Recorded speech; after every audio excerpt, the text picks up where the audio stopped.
Hello students. आज हम लोग इस स्लाइड में इस वीडियो में हम लोग बात करने जा रहे हैं बीपीएससी का सिलेबस। इसमें हम लोग प्रीलिम्स, मेंस, इंटरव्यू और उसके जो पैटर्न है इन सब चीज़ों के बारे में हम लोग बात करेंगे। रिसेंटली अभी देखा गया है कि 68th जो बीपीएससी था, इसमें पूरा सिलेबस को बहुत ज़्यादा हद तक प्रभावित किया है और इसके पैटर्न, खासकर पैटर्न को देखा गया है कि इसमें बहुत बदलाव किया गया है। इन सब चीज़ों के बारे में हम लोग इस लेसन में बात करेंगे। इसमें हम लोग एक तरह से सिलेबस एनालिसिस करते हैं। हम लोग जानते हैं कि बीपीएससी का जो एग्जाम होता है वो 3 स्टेज में होता है। पहला होता है प्रीलिम्स, दूसरा मेंस और तीसरा होता है इंटरव्यू। प्रीलिम्स में जो मार्क्स होता है इसमें कट ऑफ मार्क्स तैयार होता है। तो अगर हम लोग प्रीलिम्स में कट ऑफ मार्क्स पार करते हैं तो हम लोग सेकंड स्टेज यानी मेंस में जाने के लिए एलिजिबल हो जाते हैं। फिर मेंस में जो बाकी सारे जो पेपर्स होते हैं, सारे पेपर का मार्क्स मिला के अगर आप कट ऑफ पार करते हैं तब आप थर्ड स्टेज यानी इंटरव्यू में आप जाने के लिए तैयार हो जाते हैं। थर्ड स्टेज में आप मेंस और इंटरव्यू, मेंस प्लस इंटरव्यू का अगर मार्क्स के साथ आप कट ऑफ पार करते हैं, मतलब आपका जो मेरिट निर्धारण होगा सिर्फ मेंस और इंटरव्यू। प्रीलिम्स सिर्फ जो है वो क्वालिफाई के लिए पेपर है, इसका मार्क्स कहीं जुटेगा नहीं। सिर्फ जैसे ही आप एग्जाम पास करते हैं, प्रीलिम्स में क्वालिफाई करते हैं, आपको फिर प्रीलिम्स के मार्क्स से कोई मतलब नहीं है, फिर सीधे मेंस और इंटरव्यू के लिए चलेगा। तो मेंस और इंटरव्यू दोनों मिला के अगर आप कुछ मार्क्स लाते हैं तो उस मार्क्स के आधार पे ही आपका मेरिट लिस्ट तैयार होगा। और फिर मेरिट लिस्ट में अगर आप देखते हैं कि आप कट ऑफ पार कर जाते हैं तो आपको सिलेक्शन फाइनल हो जाएगा और उसके बाद में आपका आता है कि किस प्रकार के आप अपना पोस्ट प्रेफरेंस दिए हैं, उस आधार पे आपका जो पोस्ट है वो मिल जाएगा। तो ठीक है, तो ये हमारा 3 स्टेज हो गया। पहला स्टेज हो गया प्रीलिम्स, दूसरा हो गया मेंस और तीसरा हो गया हमारा इंटरव्यू। अब हम लोग प्रीलिम्स के बारे में समझते हैं। प्रीलिम्स 68वीं संयुक्त प्रारंभिक प्रतियोगिता परीक्षा के लिए प्रकाशित विज्ञापन के अनुसार, तो अभी इसमें जो प्रीलिम्स में जो सिलेबस में चेंज किया गया है वो 68वीं बीपीएससी मेंस में ही, बीपीएससी प्रीलिम्स में ही इसको चेंज किया गया, जो नोटिफिकेशन है। इसमें क्या किया गया है कि प्रारंभिक परीक्षा जो है उसमें अगर गलत उत्तर देते हैं तो उसके लिए निगेटिव मार्किंग का इसमें कंसेप्ट ला दिया गया है। आपको पता है प्रीलिम्स जो है 150 मार्क्स का होता है। पहले था कि हर एक क्वेश्चन अगर आप सही होता है तो +1 और अगर गलत होता है तो इसमें 0 मार्क्स मिलता था, मतलब निगेटिव मार्किंग नहीं था।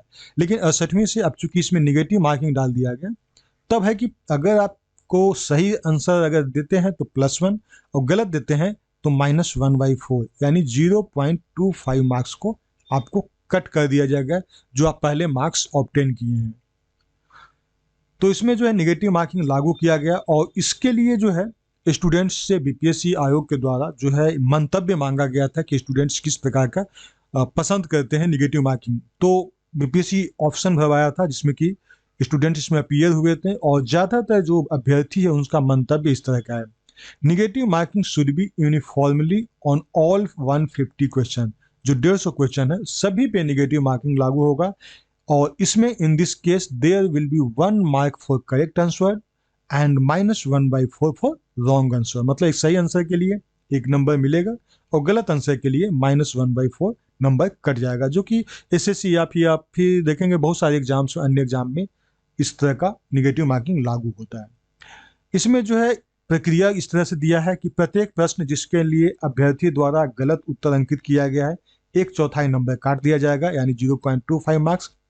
यदि अभ्यर्थी एक प्रश्न के लिए एक से अधिक उत्तर देता है, ये इंपॉर्टेंट है, ध्यान रखिएगा कि एक से अधिक अगर आप ऑप्शन भर दिए तब भी आपको निगेटिव मार्किंग ही जाएगा, उसे भी गलत उत्तर मानते हुए और 0.25 मार्क्स जो है उसमें कट कर दिया जाएगा।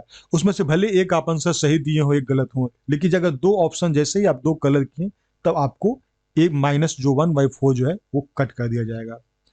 तीसरा है कि अभ्यर्थी द्वारा अगर मान लीजिए किसी प्रश्न का कोई उत्तर नहीं दिया, वो बिल्कुल छोड़ दिया गया, तो वैसी स्थिति में उस पर कोई भी निगेटिव मार्किंग लागू नहीं होगा और उसमें उसका 0 मार्क्स मिलेगा। मतलब ना तो उसमें मार्क्स जुड़ेगा और ना ही घटेगा। तो इस तरह से प्रीलिम्स का मार्किंग का क्राइटेरिया हो गया। ये 3 हो गया, 3 तरह से इसको किया जाएगा कि एक तो हो गया सही के लिए 1 और गलत के लिए -1/4, लेकिन अगर एक से ज़्यादा ऑप्शन आप रंग देते हैं तब भी आपको नेगेटिव मार्किंग लागू होगा। अब हम लोग बात करते हैं प्रारंभिक परीक्षा का सिलेबस के बारे में। प्रारंभिक परीक्षा में क्या क्या पूछा जाता है। प्रारंभिक परीक्षा जो है 2 घंटे की होगी, जिसमें कि सामान्य अध्ययन का एक पत्र होगा और 150 मार्क्स का होगा। प्रश्न पत्र हिंदी और अंग्रेजी दोनों में होंगे।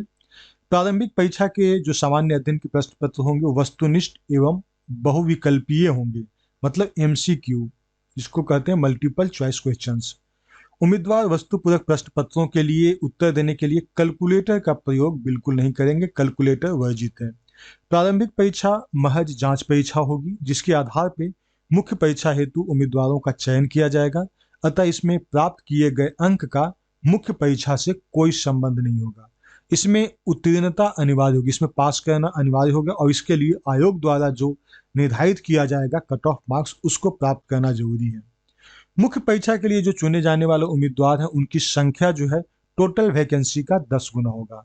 मान लीजिए कि 800 वैकेंसी है इस बार, तो इसमें 800 गुना 10 बराबर लगभग 8000 के आसपास में स्टूडेंट्स ही मेंस के लिए क्वालिफाई करेंगे। इसमें कभी होता है कि एक ही मार्क्स पे 2-3 स्टूडेंट आ जाते हैं, 10 स्टूडेंट आ जाते हैं, तो इस आधार पे ये 8000 से 9000 तक पहुंच सकता है और समटाइम से कभी कभी 10,000 तक मैक्सिमम पहुंच सकता है, लेकिन उससे ज़्यादा ये नहीं पहुंच पाएगा। मतलब कि जो कुल संसूचित रिक्तियां हैं उसका 10 गुना ही रिजल्ट मेंस के लिए आएगा।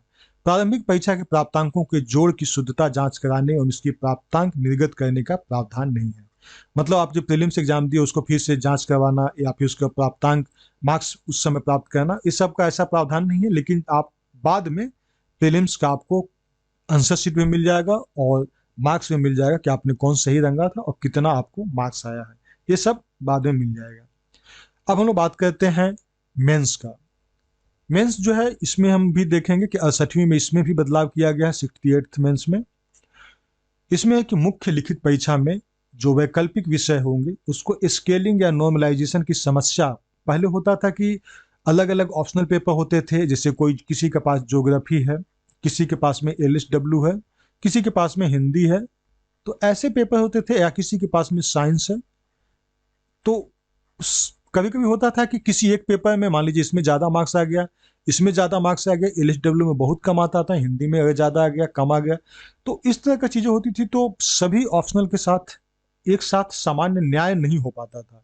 उसी को ध्यान में रखते हुए स्केलिंग नॉर्मलाइजेशन की समस्या को समाधान के लिए अभ्यर्थी से मंतव्य मांगा गया था, जिसके आलोक में आयोग द्वारा जो मुख्य प्रतियोगिता परीक्षा की संरचना में संशोधन किया गया है। ठीक है, अब इस संशोधन किस प्रकार है, संशोधन किया गया है।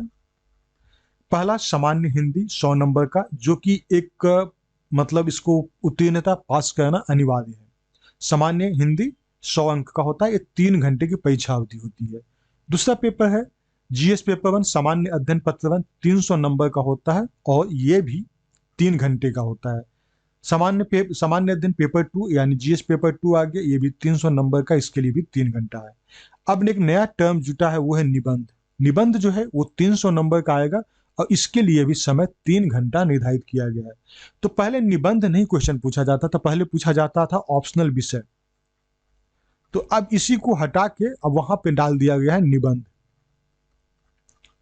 निबंध होगा 300 नंबर का और 3 घंटे का होगा, और इसमें वैकल्पिक विषय जो है वो मल्टीपल चॉइस क्वेश्चंस में होंगे। जो भी ऑप्शनल सब्जेक्ट है, जितने सारे सब्जेक्ट मैंने अभी दिखाया कि geography, physics, math, LSW, Hindi, political science, जितने भी सारे सब्जेक्ट हैं वो सब का अब जो टेस्ट होगा वो एमसीक्यू में होगा, मल्टीपल चॉइस क्वेश्चंस में।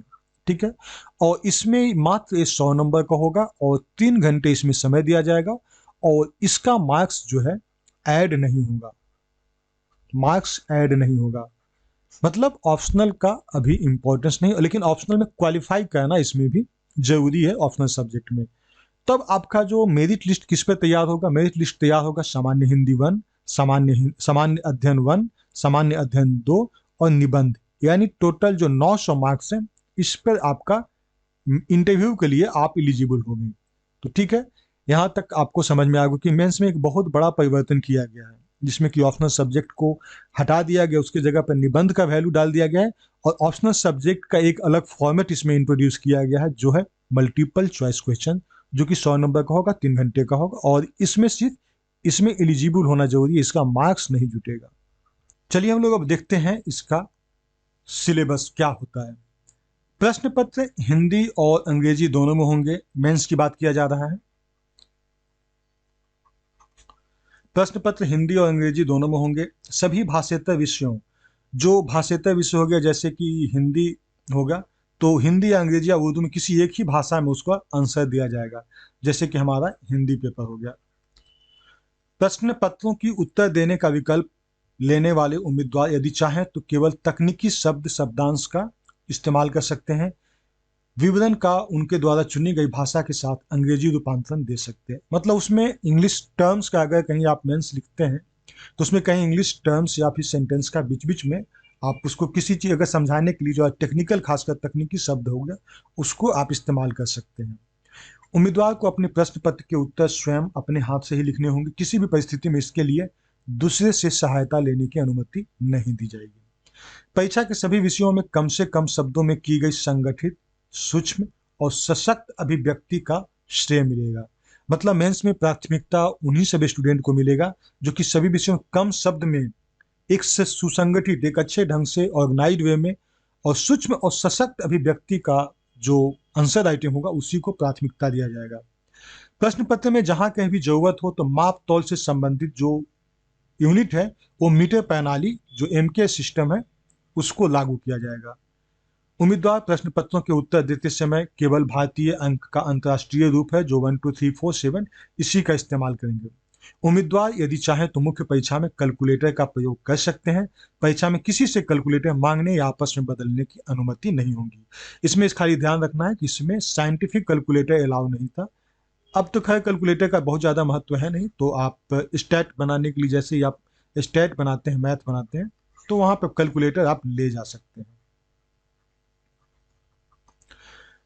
तो ये हो गया हमारा मेंस का, मतलब एग्जाम का पैटर्न हो गया। अब हम लोग कंपलसरी हिंदी के बारे में बात करते हैं। तो इस पत्र में प्रश्न जो है बिहार विद्यालय परीक्षा समिति का जो सेकेंडरी स्तर का जो है क्वेश्चन वही होगा। इस परीक्षा में सरल हिंदी में अपने भाव को स्पष्ट रूप से और शुद्ध शुद्ध रूप से व्यक्त करने की क्षमता और उसका सहज बोध शक्ति का मुख्य रूप से जांच किया जाएगा। अंक का विवरण कुछ इस तरह का होगा। निबंध 30 नंबर का होगा, व्याकरण 30 नंबर का, वाक्य विन्यास 25 अंक का, संक्षेपण 15 अंक का इसमें होगा। तो ये हमारा अनिवार्य विषय हिंदी का होगा और इसमें हम लोग जानते हैं कि ये सिर्फ क्वालिफाइंग नेचर का होता है। इसका सिर्फ क्वालिफाइंग नेचर का होता है। इसमें इसका मार्क्स जो है आपको मेरिट लिस्ट में ऐड नहीं किया जाएगा। अब हम लोग बात करते हैं GS1 और GS2। GS1 में हम लोग देखेंगे कि GS1 और GS2 देख लिए हैं कि दोनों 300 मार्क्स का होगा और ये हमारा मेरिट लिस्ट में यही इसी का भूमिका हमारे पास बहुत ज़्यादा इंपॉर्टेंट रहता है। पहला है भारत का आधुनिक इतिहास और भारतीय संस्कृति, यानी हम बात कर रहे हैं GS पेपर 1 का, भारत का आधुनिक इतिहास और भारतीय संस्कृति। दूसरा है राष्ट्रीय तथा अंतर्राष्ट्रीय महत्व की वर्तमान घटना चक्र। और तीसरा हो गया सांख्यिकी। मतलब पहला क्या हो गया, पहला हो गया हिस्ट्री, दूसरा हो गया यहाँ पर history and art and culture, history and art हो गया, और दूसरा हो गया करेंट, और तीसरा हो गया स्टैटिस्टिक्स। अब हम लोग GS पेपर 2 की बात करें तो इसमें पहला सेक्शन होता है भारतीय राज्य व्यवस्था, जिसको हम लोग कहते हैं पॉलिटी। दूसरा हो गया भारतीय अर्थव्यवस्था और भारत का भूगोल, यानी हम लोग इसमें इकोनॉमिक्स प्लस ज्योग्राफी होता है। और तीसरा हो गया भारत के विकास में विज्ञान और प्रौद्योगिकी की भूमिका, यानी साइंस एंड टेक। तो ये मुख्य रूप से हमारा जनरल स्टडीज का सिलेबस हो गया। अब इसमें क्या क्या पूछा जाता है उसके बारे में बात करते हैं। पत्र 1 यानी GS1 की बात करते हैं। आधुनिक भारत तथा बिहार के विशेष संदर्भ के इतिहास भारतीय संस्कृति के अंतर्गत लगभग 19वीं शताब्दी के मध्य भाग से लेकर देश के इतिहास की रूपरेखा के साथ साथ गांधी, रविंद्रनाथ टैगोर और नेहरू से संबंधित प्रश्न भी सम्मिलित होंगे। बिहार के आधुनिक इतिहास के संदर्भ में प्रश्न इस क्षेत्र में पाश्चात्य शिक्षा, प्रौद्योगिकी शिक्षा सहित के आरंभ और विकास से पूछे जाएंगे। भारतीय स्वतंत्रता संग्राम में बिहार की भूमिका से संबंधित प्रश्न होंगे। ये प्रश्न मुख्यतः संथाल विद्रोह, 1857 विद्रोह, बिरसा आंदोलन, चंपारण सत्याग्रह और 1942 का जो भारत छोड़ो आंदोलन, उससे प्रश्न पूछे जाएंगे। परीक्षार्थियों से आशा की जाती है कि वो मौर्य कला, पाल कला और पटना कलम चित्रकला की मुख्य विशेषताओं से परिचित होंगे। सांख्यिकी विश्लेषण, आरेखन और सचित्र निरूपण से संबंधित प्रश्नों में सांख्यिकी, आरेखन या चित्रात्मक रूप से प्रस्तुत सामग्री की जानकारी आधार पर सहज बुद्धि का प्रयोग करते हुए कुछ निष्कर्ष निकालना हो, जिसमें कि पाई चार्ट, पाई गई कमियों और सीमाओं और असंगतियों को निरूपण करने की क्षमता होगी। मतलब स्टैट का एक बेसिक जो होगा वो पूछा जाएगा। अब हम लोग बात कर रहे हैं GS2 का। GS2 में भारतीय राज्य व्यवस्था से संबंधित खंड में भारत की तथा बिहार की राजनीतिक व्यवस्था से संबंधित प्रश्न होगा। भारतीय अर्थव्यवस्था और भारत तथा बिहार के भूगोल से संबंधित जो खंड है उसमें भारत की योजना, भारत के भौतिक स्वरूप, आर्थिक और सामाजिक भूगोल से संबंधित प्रश्न पूछे जाएंगे। भारत के विकास में अब थर्ड स्टेज में देखें, थर्ड सेक्शन जो है, भारत के विकास में विज्ञान और प्रौद्योगिकी के महत्व और प्रभाव के से संबंधित तीसरे खंड में ऐसे ही प्रश्न पूछे जाएंगे जो भारत तथा बिहार में विज्ञान और प्रौद्योगिकी के महत्व के बारे में उम्मीदवारों की जानकारी की परीक्षण होगी। इनमें प्रायोगिक पक्ष पे बल दिया जाएगा। मतलब इसमें मोस्टली जो होंगे वो एप्लीकेशन होंगे कि आपके पास अगर ये साइंटिफिक टेक्नोलॉजी है तो आप उसको कैसे इस्तेमाल करेंगे। तो जनरल स्टडीज 1 और 2 मुख्य रूप से यही होगा। अब हम लोग बात करते हैं कि मेरिट लिस्ट कैसे तैयार होगा।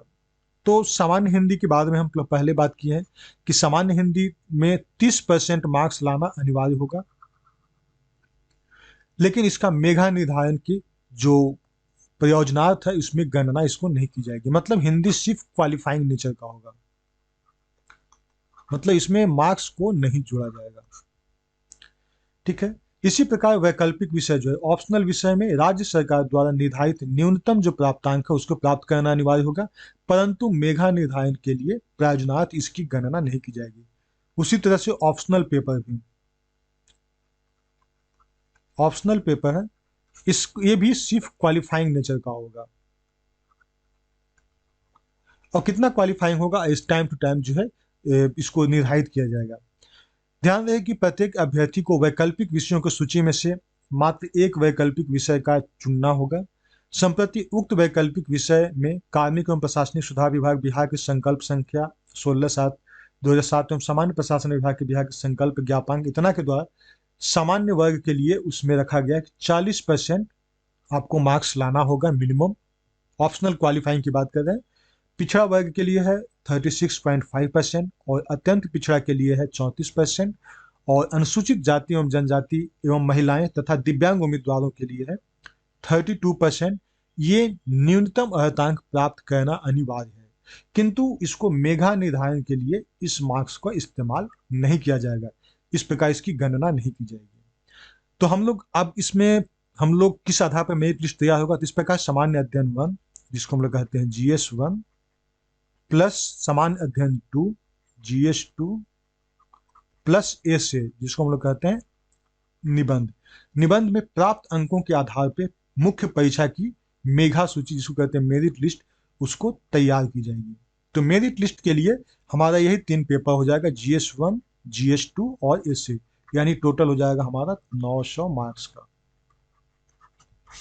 ये मेंस के लिए अभी हमारा इंटरव्यू बचा हुआ है। अब हम लोग सीधे चलते हैं साक्षात्कार पे। साक्षात्कार की बात करें जिसको हम लोग इंटरव्यू कहते हैं।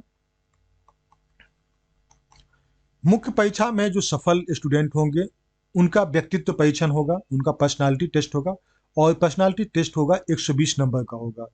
तदुपरांत मुख्य परीक्षा का जो 900 अंक होगा और उसमें 120 अंक जोड़ दिया जाएगा, तो टोटल जो हो जाएगा 10-20 पे। अब इसे ही हमारा फुल मार्क्स हो गया, इसी आधार पे हमारा मेरिट लिस्ट तैयार होगा। फुल मार्क्स हो गया 10-20, इसके आधार पर मेधा सूची तैयार की जाएगी। आयोग सफल उम्मीदवारों को उनमें से किसी भी सेवा या पद के लिए अनुशंसित करने का अधिकार रखता है जिसके लिए उम्मीदवार ने इच्छा प्रकट की है, मतलब अपना पोस्ट प्रेफरेंस भरा है।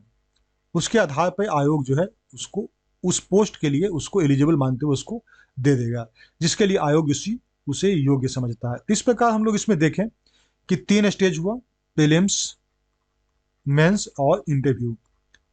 प्रीलिम्स क्वालिफाइंग नेचर का है, मेंस जो है आपको मेरिट लिस्ट में ऐड होगा, इसमें हिंदी और ऑप्शनल ये दोनों क्वालिफाइंग नेचर का सिर्फ होगा। और इंटरव्यू होगा 120 नंबर का। टोटल मार्क्स अगर जोड़ेंगे तो 1020 मार्क्स का होगा। इसमें से जो आप मार्क्स प्राप्त करते हैं वो आपका फाइनल मेरिट लिस्ट तैयार होगा, फाइनल मेरिट तैयार होगा। इंटरव्यू में जो मार्क्स जनरली आता है, मान के चलिए कि आप 50 से 100 के बीच में एक सामान्य स्टूडेंट का मार्क्स आता है, तो आप इतना आप इसमें दिमाग में रख लें। उसके अलावा जो मेंस में है, मेंस में आप तीनों पेपर में जो GS1, GS2 और एस, ये तीनों में आप एक एवरेज मार्क्स लाते हैं तो आपका क्वालिफाई करने की संभावना बढ़ जाती है। तो ये था BPSC सिलेबस। Thank you.